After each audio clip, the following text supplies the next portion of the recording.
Mga kababayan, welcome dito sa AJ Commentaries. Pag-usapan natin, ito yung karuktong ng video ko patungkol sa nangyaring impeachment trial kanina tungkol sa mga pahayag ng testigong si Acosta.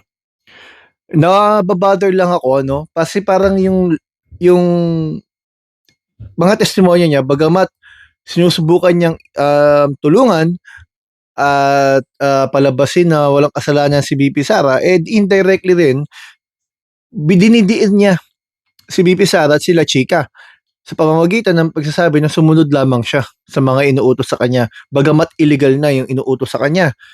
Dahil nga bilang SDO dapat siya, sabi sa Joint Circular 2015, dapat siya ang magdi-disburse sa final recipient. Hindi naman si La Chica yung final recipient eh. Tapos tinatanggap lang niya kahit na anong dokumentong ibigay sa kanya, acknowledgement receipt, wala man lang official receipt. Kaya nga tinanong siya ni Atty. Ligutan kanina na kung alam ba niya na maaari siyang makulong pag may isinampang kaso sa criminal court.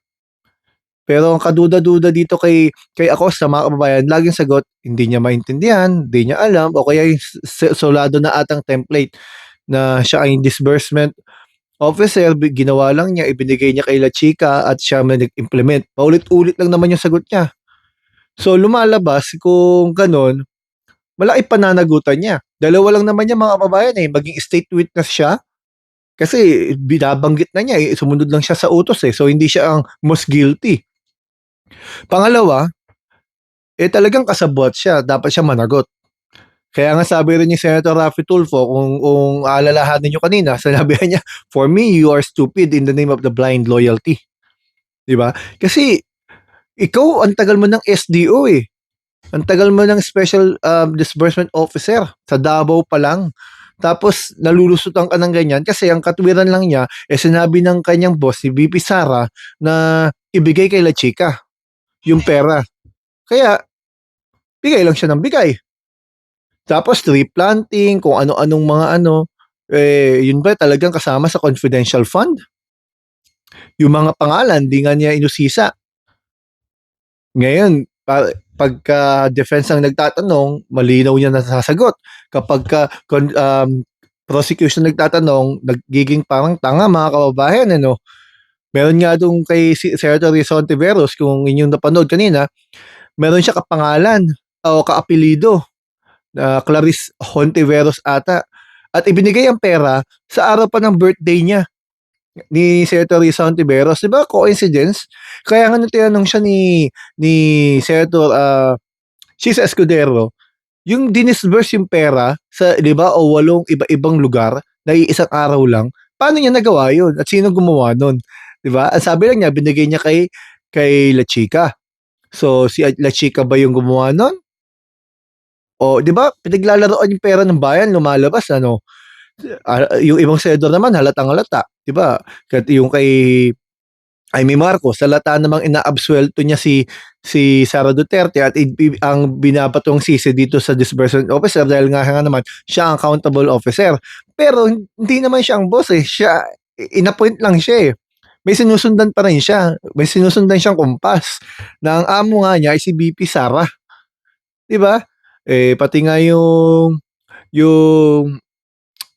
yung proseso ng sagutan nila sa defense at ni Acosta, parang scripted eh. Pati yung huling tanong ni Amy Marcos, of course, hindi dapat matuwa yung mga taong galit kay BP Sara na may sakit yung asawa ni Acosta. Pero para bang change mood eh, no? Pero ganun naman, mas nalinawan pa nga ako sa mga tanong ni Senator Lapid eh.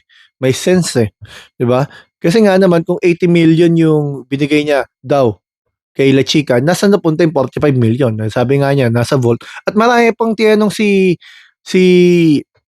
dito Lapid na mapapakinabangan. Pero ang suma total dito, mga kababayan, ito si Acosta, hindi mo alam kung nagwawala-walaan dahil hindi tayo pwedeng maniwala na hindi niya alam ginagawa niya eh.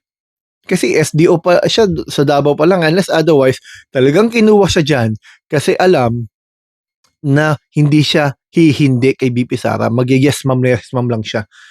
Ngayon, ganun ba talaga katindi loyalty niya? payag siyang sumalo ng lahat ng kaso. Imbes na mag-state witness siya siguro, ikanta na niya. Kasi hindi naman siya most guilty eh. May sinundan lang siya eh. May sinunod lang siyang boss niya eh. Total, indirectly naman niyang sinabi na eh. Indirectly niyang dinawit na eh. 'Di ba? Sabi niya sila chika dahil utos ni BP Sara. At may mga pirma siya doon eh. So it's either incompetent, meron talagang negligence o talagang kasabwat. So papayag ba siya talaga ang makulong at sumalo ng mga kasalanan na inuutos lamang sa kanya o umamin na lang siya at sabihin niya kung anong mga pinagawa sa kanya. Malay mo maging state witness pa siya, maabsuelto pa siya. 'Di ba mga kababayan? Kasi yung mga nag-utos sa kanya pangisi-ngisi siguro yun ngayon nanonood, mukha siyang tanga dun, mukha siyang kawawa dun. Pero siya naman, yun yung punto ni Senator Raffy Tulfo kanina eh. Siya ginigisa dun, pero yung mga nag-utos sa kanya, wala namang pruweba eh. 'Di ba? Walang pruweba. Siyang naipit diyan dahil lang sa sumusunod lang siya. Sunod lang ng sunod. Yan ang nangyari sa kanya. Kung papayag siya na ganyan din siya lagi, nasa kanya 'yon. Pero pinakamaganda pa rin niyan sana, maipagtulungan siya, maging state witness siya para mapanagot yung dapat managot. Na maaaring ginagamit talaga siya dahil sa kanyang blind loyalty, pero maaari nga rin nga naman talaga namang kasabot siya, kasama siya. Kasi unang-una, daang-daang milyon pinag-uusapan eh. Tapos ganun lang 'yon, ibibigay mo sa isang security officer, si La Chica, si Colonel La Chica, tapos na trabaho mo ikaw ang trabaho dapat mag-disburse dahil lang sinabi sa'yo ng ng boss mo na ibigay mo sa isang tao, bibigay mo na lang gano'ng kalaking halaga? Bahala na sila. Eh di, hindi mo ginawa yung tungkulin mo. Gaano pa kaya kalala yung ginagawa nila nung sa Davao sila mga kababayan. Dahil nung nasilip, national na eh. Kitang-kita na eh. So talaga, yung mga pangalan lang eh, ang grabe yung mga totoong tao ba talaga yan? O sabi nga nila, alias lang eh, pero may poproduce ba sila? Ano bang confidential na kailangan pag-usapan sa tree planting?